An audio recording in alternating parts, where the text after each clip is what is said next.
呢一套天禧嘅173平方咧，係咪好吸引呢？咁我哋首先嚟望翻呢個位置先，佢係做咗一個擴大式嘅開放式廚房啦，非常之舒服。而且咧，我哋過嚟望翻我哋北邊嘅景觀咧，亦都係相當之靚嘅。望翻晒嘅咧就係我哋嘅山景啦、高爾夫球景以及別墅景觀哦，非常之開揚嘅。咁廚房方面啦，咁我哋見到啦，我哋嘅中廚咧係響呢邊嘅。咁後期嘅話咧，加翻門嘅話咧，響呢邊煮餸嘅話咧，亦都唔怕油煙啦。西廚噶就係響我哋嘅門口一直拉咗個非常大嘅 L 型出嚟嘅。咁呢邊嘅話咧，咁咖啡機啊，以及我哋呢邊嘅微波爐啊，包括我哋嘅紅酒櫃咧，全部都係安排晒噶啦。咁我哋嘅廳嘅話咧，係一個南北對流，非常之標準嘅。而且咧開間嘅話咧，依家亦都接近有4米嘅一個開間啦，非常之舒服。大廳嘅吊頂咧，以及我哋呢個風管機咧，全部都送埋噶啦。首先我哋出翻嚟主陽台望翻個景觀啦，佢係望翻晒我哋成個天禧嘅一個中間位置哦。非常之靚嘅一個泳池景啦，以及遠景嘅話咧，後期我哋望翻出去，我哋呢條登賢路嘅話咧，後期嘅話兩邊嘅綠化亦都係非常之舒服嘅。咁我哋過嚟睇翻啦，我哋呢套房嘅話咧係173平方雙套間設計嚟嘅，非常之實用嘅一個戶型啦。全屋做咗個比較淡色嘅一個奶油風格啦，非常之溫馨嘅。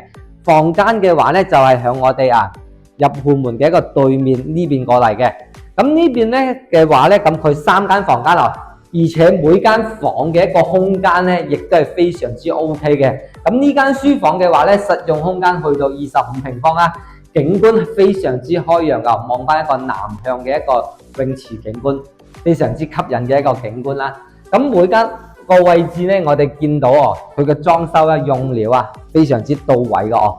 衛生間方面啦，咁佢整體嘅話咧，亦都做咗啲智能馬桶以及3件套呢啲乾濕分離全部都做晒噶。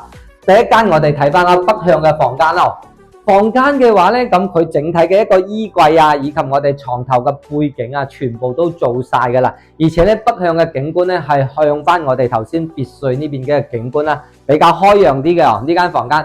而且咧呢間房嘅話咧，佢嘅大細感覺咧非常之好啦，做咗張1.8米嘅大床喺度咧，亦都唔會感覺到有比較局促啲嘅。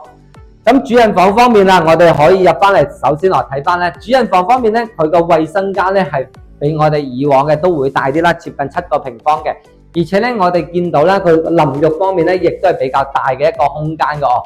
房間非常之闊綽有28個平方嘅一個房間啦，衣櫃位亦都做晒，床頭做晒嘅啦。呢套房基本上直接就可以拎包入住嘅啦。